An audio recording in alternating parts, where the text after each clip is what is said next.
This is a video for David from Work with Nature to well, hopefully answer my questions. Hey B46 Garden Gnome, now I'm more than happy of course to answer your questions. As a viewer as well, if you want to see his full video, then click on, I put an annotation here in the video somewhere, you can click on that, it'll open in a new tab. Make sure to have annotations of course turned on, and you can do that down here somewhere on the actual video bar. So let's have a look at what he has to say. I got my my compost, and I put it on the soil. I hope you guys can see this. You can see the really dark, crumbly, it's beautiful stuff. And well, I worked it in just a little bit. So my question is, should I work it in deeper? Should I work this stuff deep in the soil? Now, as you have a fresh vegetable garden setup, you have a nice allotment there, by the way. It's a beautiful big garden. You're going to grow a lot of crops and you're going to have a great harvest. I saw in an older video of yours where you actually added a lot of compost. Now, the thing with it is you want to kind of dig it in really deep and really well the first time. And the reason for that is because it's full of microbes, and the roots of most plants actually require kind of a deeper rooting. Like clover, for instance, roots on the surface. I don't know of any vegetables really that just require a little bit of soil. Maybe actually the pumpkins and courgettes tend to spread out more. So you really need to dig it in well for the vegetables to be able to access all that good bacteria. Now, the other thing as well is, of course, you only do that once. And next year what you could do is, in autumn you could, well this year in autumn you could actually add mulches on top.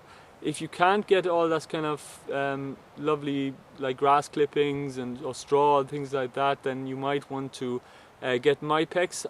I'm against it, but you know, it's a free world, and if it works for you, that could be another option, especially if you're in an allotment. People, your neighbors can be quite, you know, touchy on the whole subject if you have a lot of kind of messy mulches lying around the place. I know Holland has quite a lot of regulations in general, so that's my tip for you, you know, today. As you guys can see here, I put manure on this one, and also compost. First a layer of compost and then the manure on the top. Should I work this stuff into the ground? Or should I just leave it here on top and let the worms get it? Okay, so the thing with the actual manure is you could dig it in, especially if potatoes are going in that spot, and you could tweak your crop rotation accordingly, especially if it's fresh stuff. If it's well broken down, I would just dig it in again, you know, really deep. Because there will also be bacteria in there, allow for the vegetables to get at it, and then start afresh with your kind of mulching techniques. Providing as well you have worms. If you don't have worms, you might want to every year kind of loosen it with a fork. So don't turn it or anything, but just put in the fork and kind of loosen it and kind of get it really kind of crumbly. And that way it doesn't do as much damage to the worms or the bacteria in the soil. And eventually after a few years you can just forget about it. You don't even have to do that anymore. Just add the mulches. You're in a pretty dry spot there, I think you're in Holland, so it might be worth adding thicker layers of mulches as well. Otherwise you're going to have to water the mulch continuously, because the worms won't obviously you know, eat the kind of a drier stuff. It'd probably dry out on the surface as well. And is there some order in the whole stuff, like first the calcium, then the compost, and finally the manure, or well, calcium, manure, and then the compost? I really don't know. Now, of course, you're going to have to check your pH. If it's at 6.5, there's no need to lime. Obviously, you probably need to lime, otherwise you wouldn't bring it up.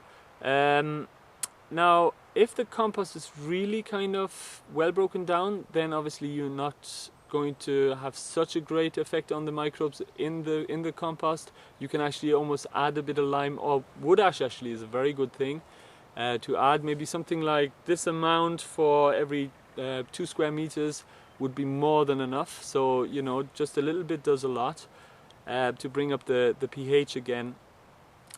If your compost was very kind of fresh, what would happen is the bacteria at that stage tend to give off a kind of an acid, and that acid can react with the lime, so you wouldn't want to do it if the compost is actually fresh. Now another thing, a quick note on compost here, is compost can be either alkaline or acidic depending on how much air got into the pile in the first place, because this is to do with anaerobic bacteria making the pile more acidic, and aerobic bacteria tend to make the pile more alkaline. So you can actually, that's another good way of tweaking your kind of acidity and alkalinity.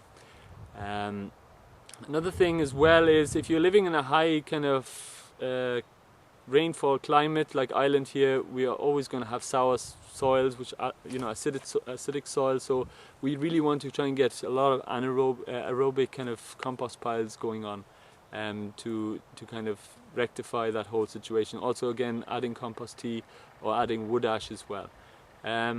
So if the compost is fresh, don't add lime, but if it's very well broken down old stuff, then you can add lime, no problem. On the bumblebee, well, what should we call it, bumblebee hotel, you made a video about a ceramic pot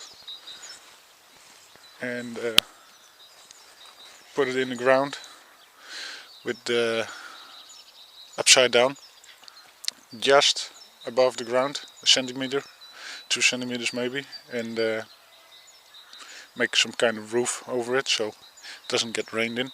But my question is the pot, should it be any particular size, or well, can I just choose a pot that, well, my fist will fit in and that should all be good?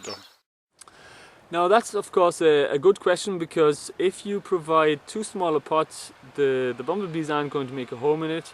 Now the diameter is about 10, maybe a minimum of 12 centimeter pot. That's at the top of the pot, and then anything upwards, because maybe up to maybe 20 centimeters, and that can kind of attract different types of bumblebees into your garden. So you notice there's a lot of different species of bumblebees, and all of them kind of pollinate different kind of vegetables, flowers, and you notice as well some of them are really big and some of them are really tiny. So that really means you need to provide them for the right sized home. So mix up your pots and really kind of bury them well in a place where not many people go, just so that, you know, they don't get disturbed so much. Now I hope that answered your questions, B46 Garden Gnome, and thanks as well, by the way, for sending me in the video and letting me use it in this manner. So thanks for watching.